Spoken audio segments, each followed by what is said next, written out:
One TV Patrol. Sa detalye sa atong mga balita sa One TV Patrol.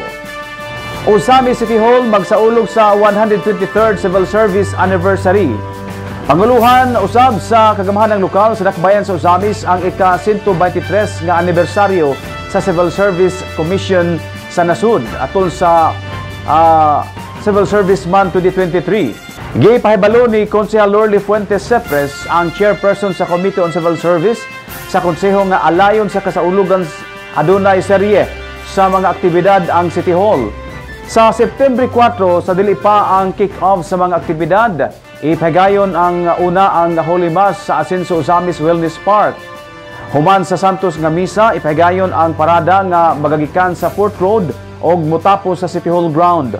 Human sa flag raising ceremony, giideklarar sa komitiba nga opisyal ng sungdan ang serye sa mga aktibidad.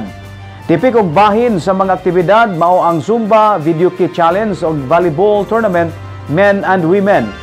Matod pa ni Konsehal Lorly Fuentes Cepres nga sa sports, ang volleyball nga ball game ang gitugot sa City Hall. Ang 123rd Civil Service Month Anniversary tapuson sa Oktubre 2 dungan ang pag-award sa mga midaog sa mga kompetisyon. September 4, Madam Chair, 2023. First, we will have Mass at the Asenso Usamis Wellness Park.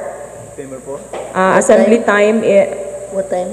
Assembly time is 5:30 and Mass will start at around 6 o'clock, exactly 6 o'clock in the morning. And after that, we'll have a parade and proceed to City Hall ground. September 4. First Monday of September. And we'll have our opening of the 123rd Philippine Civil Service Anniversary. And on...